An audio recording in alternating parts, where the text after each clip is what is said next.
Diane Ashford stood at the podium beneath a 12-foot portrait of her late husband, telling 300 employees about the family legacy she'd spent 22 years protecting. She didn't know the man walking through the doors behind her, in a tailored charcoal suit, holding a folder that contained the deed to every share she thought she owned, was the same 8-year-old boy she'd signed away to a state shelter so she'd never have to share that legacy with anyone. 3 hours earlier, in the back seat of a black sedan idling outside a downtown parking garage, Ethan Cole sat with a single manila folder in his lap and said nothing for nearly 10 minutes. Priya Nair, his head of acquisitions, sat beside him, scrolling through a final confirmation on her tablet. Board seated. Press credentials are cleared. Legal has the transfer documents ready to file the moment you give the word. She glanced sideways at him. You don't have to do the speech part yourself, you know. We could send a statement. Let the lawyers handle the reveal quietly. No, Ethan said. She built her whole career on public performance. She's going to lose it in public, too. And Marcus? Ethan turned the folder over once in his hands, watching the light catch the embossed Ashford Industries letterhead. The same letterhead his father used to bring home in his briefcase, decades ago, back when the company felt like something warm instead of something stolen. He gets a real offer, he said. Not because he deserves one yet, because I want to find out if he's capable of becoming someone who does. Priya studied him for a moment, the way she'd learned to read him over 6 years of high-stakes acquisitions. The stillness before a decision, the total absence of hesitation once one was made. For what it's worth, she said, you didn't have to give the pension restoration announcement today either. You could have waited, made it a separate press cycle, better optics. It's not about optics, Ethan said, opening the car door. It's about doing it in the same room where she tried to convince 300 people she was the one who protected this company. He stepped out into the afternoon light, straightened his jacket, and walked toward the Grand Hall entrance without looking back. The Ashford Industries Grand Hall was full that afternoon. Folding chairs arranged in careful rows, a string quartet packing up after the ceremony, a 12-foot black and white portrait of Richard Ashford mounted above the stage, unveiled an hour earlier to mark 25 years since his death. It was, by design, equal parts memorial and performance. Diane Ashford had planned it that way, a tribute to the man, a showcase for the woman who'd carried his legacy forward. She stood at the podium in a cream suit, her voice carrying the practiced warmth of someone who had given this exact kind of speech 100 times. Richard Ashford built this company on one principle, she told the room. Family first. And for 25 years, my family and I have honored that principle every single day. At the back of the hall, doors opened. A man walked in, mid-30s, composed, dressed with the quiet expense of someone who no longer needed to prove anything with his clothes. He didn't rush. He didn't announce himself. He simply walked down the center aisle as 300 heads slowly turned to follow him, past rows of employees who worked the factory floor Richard Ashford had built with his own hands, past board members who exchanged uneasy glances, until he stopped at the foot of the stage and looked up at his stepmother. Family first, he repeated. That's an interesting line, Diane, coming from you. Near the front row, an older man in a factory-issued jacket leaned toward the woman beside him and whispered, that voice. God, that's Richard's voice. Word rippled backward through the folding chairs before Diane had even processed the sentence. Plant workers who'd spent 30 years under Richard Ashford's leadership sitting up straighter, recognizing something in the stranger's bearing that no introduction had yet confirmed. The room went silent. Diane's polished smile faltered for the first time in 22 years. I'm sorry, she said into the microphone, her voice thinner now. Do we know each other? You knew me best when I was 8 years old, the man said, loud enough for the room to hear every word. Sitting in a plastic chair at Pine Brook Youth Shelter, holding a garbage bag with everything I owned, waiting for you to change your mind and turn the car around. You didn't. You signed the intake papers, told the caseworker I'd be better off somewhere with structure, and drove home to raise your own son on the fortune my father left for both of us. Gasps rippled through the crowd. Marcus Ashford, seated in the front row beside his mother's empty chair, went pale. "My name is Ethan," the man said. "Ethan Ashford. Though for the last 15 years, most people have known me as Ethan Cole, a name I chose the day I aged out of the foster system because I couldn't stand hearing my father's name attached to what you'd done with it." Diane's hand found the edge of the podium, gripping it the way a person grips a railing when the ground has shifted underneath them. "This isn't the time or place. I've heard that sentence from you before," Ethan said. "Not those exact words, but I remember the tone. It's the same tone you used the day you told the caseworker I needed structure instead of a family. It's a very effective tone, Diane. It made a room full of professionals believe you were doing me a favor. Let's see if it still works on this one." A murmur moved through the crowd. Not hostile yet, just uncertain. The collective intake of breath of people watching a story unfold faster than they could process it. Diane's chief of staff, a nervous young man near the stage steps, took half a step forward as if to intervene, then thought better of it and simply stood frozen, watching. "It's exactly the time and place," Ethan said. "You built this whole ceremony around honoring my father's legacy. I'm simply here to make sure the story gets told correctly." He climbed the 3 steps to the stage. Security near the exits shifted uncertainly, glancing at the board members, unsure whether to intervene. Nobody moved to stop him. There was something in the calm, unhurried way he carried himself that made the entire room understand, instinctively, that he had every right to be standing exactly where he was standing. 25 years ago, my father died in a car accident on I-75, Ethan said, turning to address the crowd directly now, his voice carrying the same measured control he used in boardrooms he'd walked into 100 times before. He left behind a company, a fortune, and an 8-year-old son. His will named his wife as trustee of my inheritance until I turned 25. A provision meant to protect me. Diane used it instead to erase me. 4 months after the funeral, she drove me to a group home on the edge of the county and left me there. Not because there was no other option, because I was inconvenient to the life she wanted to build with the money my father left behind. "That's not," Diane started, her voice sharp now, cutting through the microphone feedback. "That's not the whole story, and you know it. I was a young widow with a newborn. I made a decision under circumstances you weren't old enough to understand. I was old enough to understand a locked door," Ethan said, "and a caseworker asking me to sign a form saying I'd read my own intake papers, which I hadn't, because I was 8 and couldn't read cursive yet. I was old enough to understand that nobody came on visiting Sundays. I checked the file when I turned 18, Diane. Every visitor log, every phone call, every letter. 3 years of records. Your name appears 0 times." Diane opened her mouth, then closed it. There was nothing to say that wouldn't be contradicted by 300 witnesses, and the calm, documented certainty in Ethan's voice. "I spent 3 years in that shelter," Ethan continued. "I aged out of foster care at 18, with nothing but a library card and a work ethic nobody had bothered to notice, until a foster father named Walter Grant decided I was worth paying attention to. I built a company from a folding table in a shared apartment. I built another one after that. And 2 years ago, when Ashford Industries started drowning in the debt Diane's mismanagement created, I did something she never once considered I was capable of." He opened the folder in his hand and held up a single document. I bought it, quietly, patiently, share by share, debt instrument by debt instrument, until 11 months ago, when I became the majority shareholder of this company, the company my father built, the company Diane spent 2 decades running into the ground while telling herself she was protecting my legacy. The room erupted into murmurs. A board member near the front stood halfway out of his seat.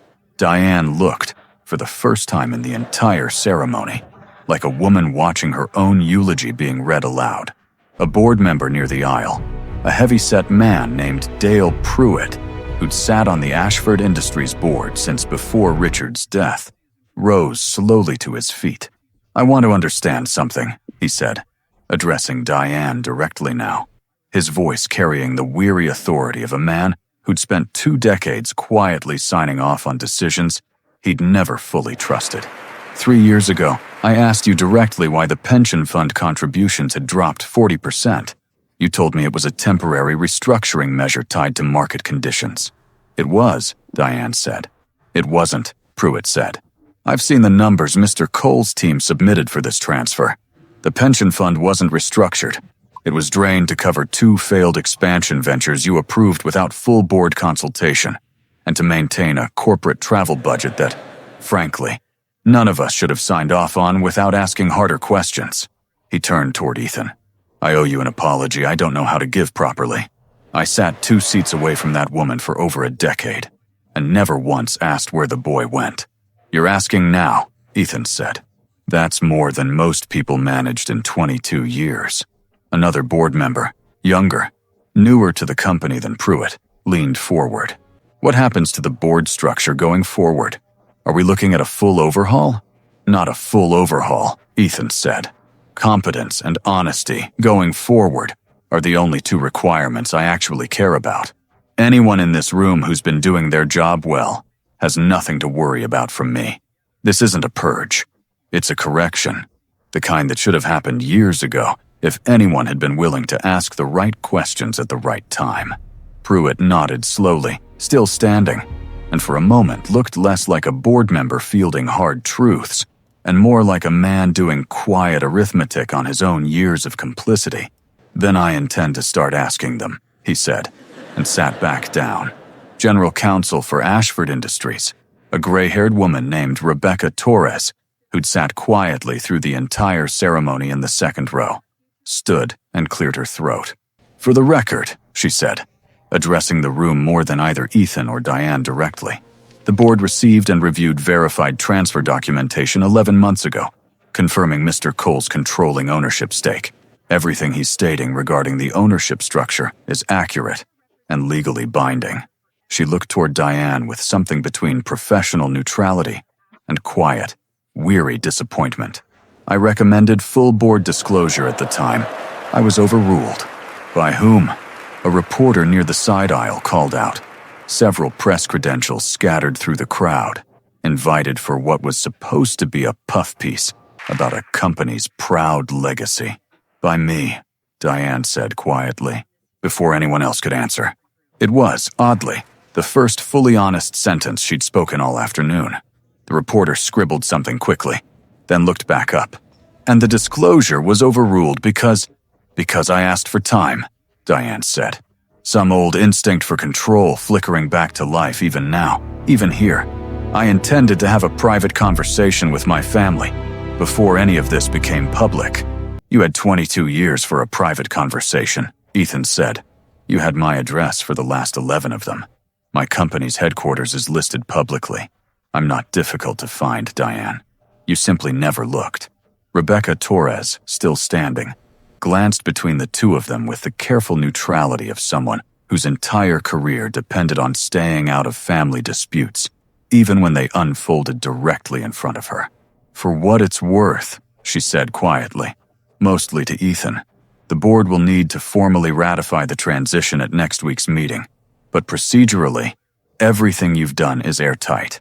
I made sure of that personally once I understood what I was looking at. I appreciate that, Ethan said. More than you probably know. You've been the majority owner, she said slowly. For almost a year?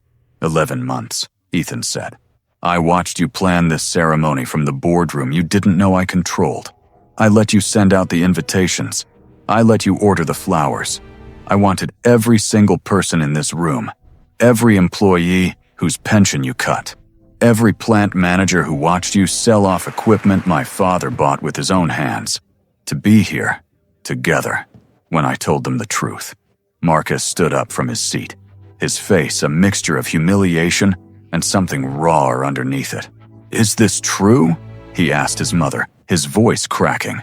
You left him there, on purpose? Diane didn't answer. She didn't need to. The silence answered for her. This isn't how families are supposed to work, Ethan said. Quieter now, though the microphone still carried every word. My father used to say that. He'd walk this floor every Friday, shake every hand, remember every kid's name at the Christmas party. He believed the people who built this company with him were family too. Diane understood the word family as something you say from a podium. I'm here today to remind everyone what it actually means. He turned to face Diane directly, close enough now that the microphone barely caught his voice, though the whole room strained to hear it anyway. You wanted this company so badly.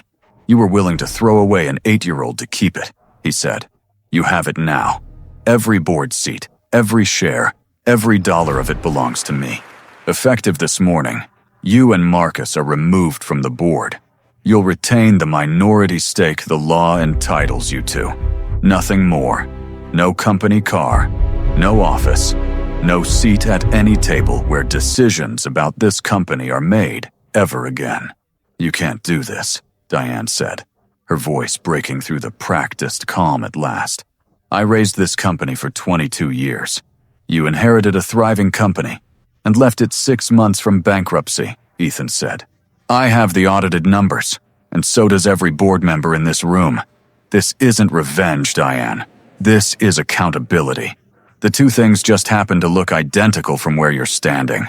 Diane found her voice one last time, quieter now, stripped of the performance she'd built the entire ceremony around. You've spent your whole life building toward this one afternoon, she said. Doesn't that exhaust you, carrying it this long? For years, yes, Ethan admitted. And for the first time since walking through the doors, something in his voice softened, not toward forgiveness, but toward something closer to honesty. I used to think about this exact moment constantly. What I'd say to you, how satisfying it would feel to watch you lose everything the way I lost everything. I spent most of my 20s carrying that weight around like it was fuel. It wasn't until I started actually running companies, watching what happens to good businesses, when the people at the top care more about winning than building, that I understood what I actually wanted wasn't to destroy you. It was to make sure you never got to finish destroying what he built. Those turned out to be two very different goals. I'm glad I figured out the difference before today. And now? Diane asked. Now that you have it, does it feel the way you thought it would? Ethan looked past her, up at the 12-foot portrait of his father still hanging above the stage. The easy laugh captured mid-frame, the same expression he remembered from 100 Saturday mornings at the factory gate. It feels like the beginning of fixing something, he said. Not an ending. I stopped expecting endings a long time ago. He turned back to the crowd.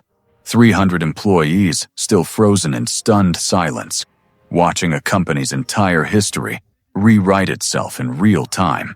Here's what happens next, Ethan said, his voice steadying, warming slightly. The tone of a man who had planned this moment not for cruelty's sake, but for closures. Every pension cut over the last decade is being restored, retroactively. Starting with this quarter, every position eliminated in the last 5 years is being reopened. Starting with the plants in Millbrook and Dayton, I'm reinvesting $40 million into equipment and facilities over the next 18 months. My father built this company to give people like you a life worth building. I intend to finish what he started. The applause that followed started slowly. One person near the back, then another, then the entire hall rising to its feet.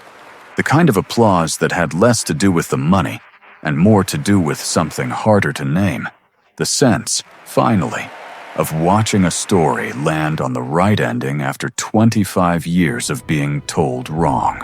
Diane stood frozen at the podium she no longer controlled, watching the room she'd spent 2 decades performing for applaud the boy she'd thrown away. Marcus approached his half-brother after the crowd began to disperse, his earlier bravado gone, replaced by something quieter. I didn't know, he said. I swear to you, I didn't know what she did. I was a baby. Nobody ever told me you existed until I was old enough to ask why there weren't more pictures of Dad, of Richard, around the house. Ethan studied him for a long moment. Unlike Diane, Marcus had been a child during all of it too, shaped by a mother who'd built a version of the family with a convenient hole cut out of the middle. I believe you, Ethan said finally.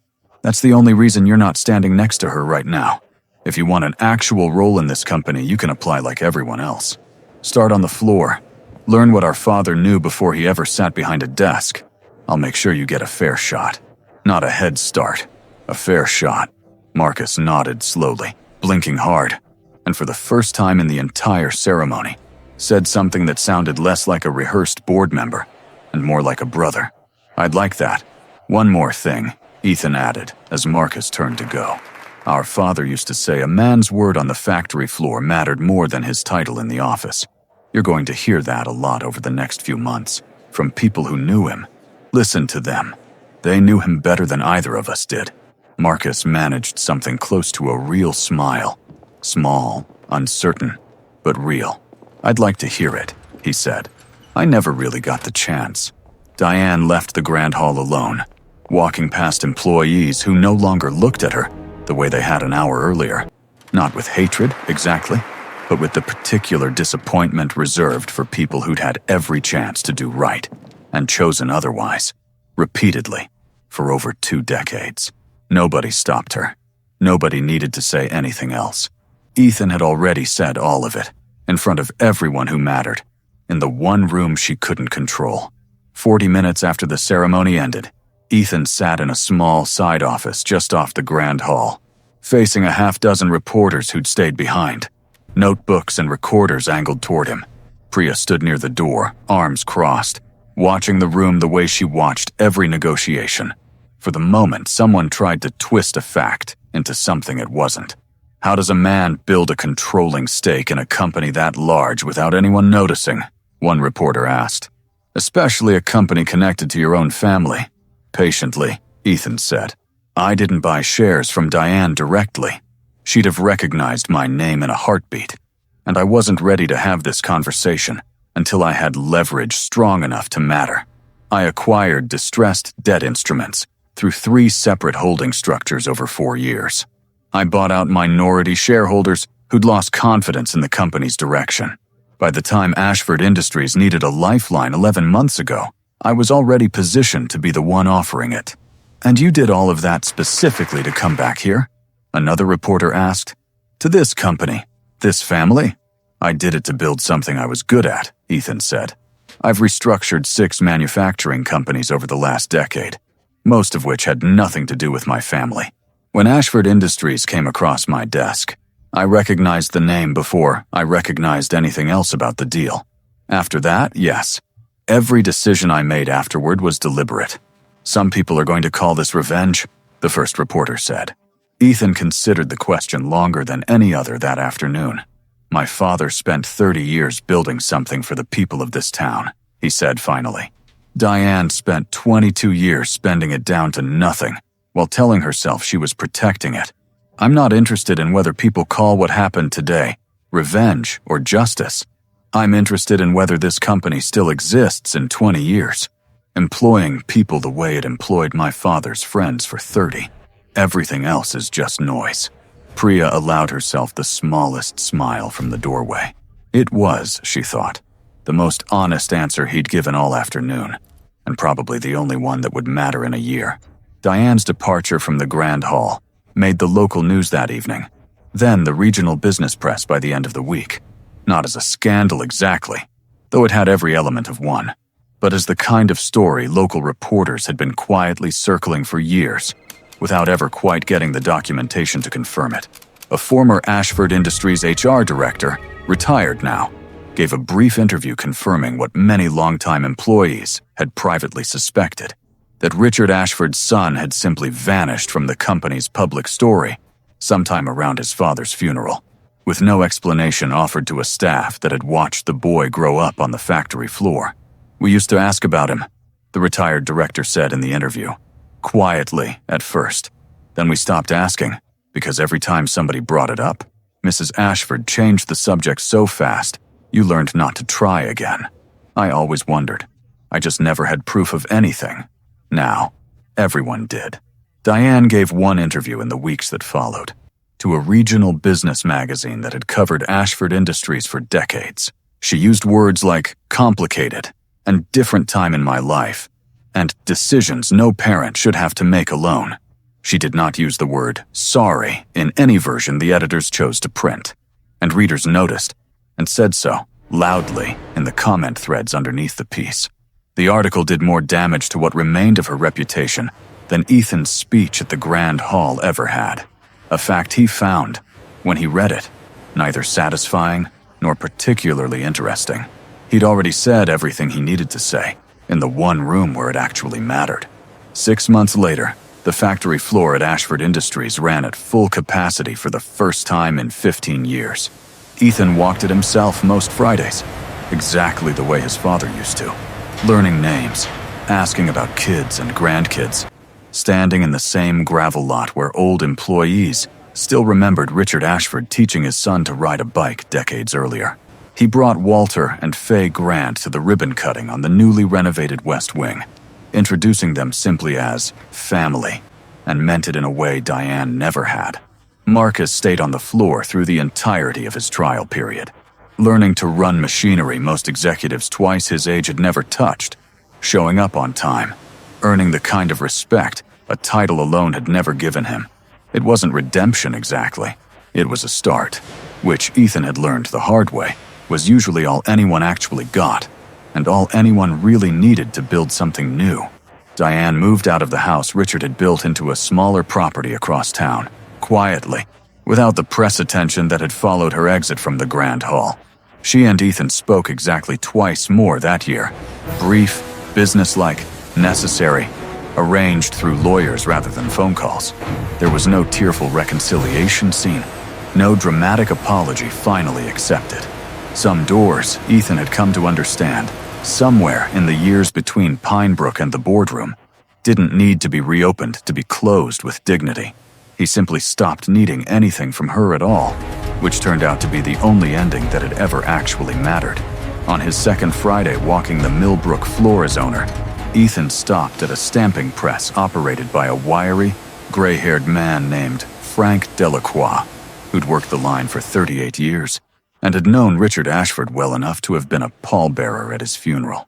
"Your dad used to stand right about there," Frank said, nodding toward a spot near the loading bay, not looking up from his work.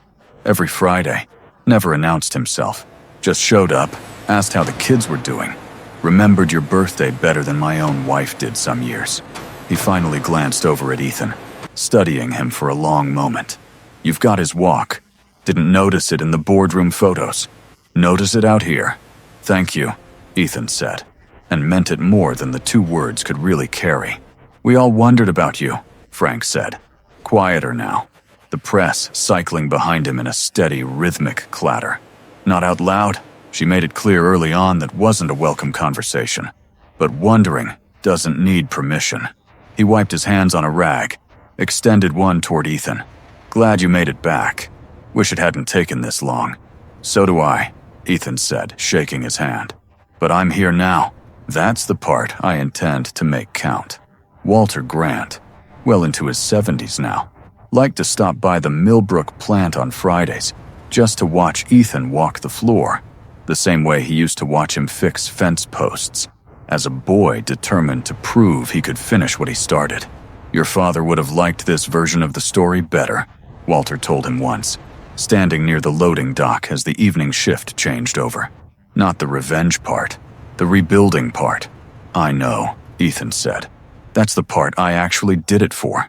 Walter had driven 2 hours to be there that Friday, the way he'd driven 2 hours for every graduation, every promotion, every milestone Ethan had reached since he was 18 years old, and had nobody else in the stands. He'd never made a show of it.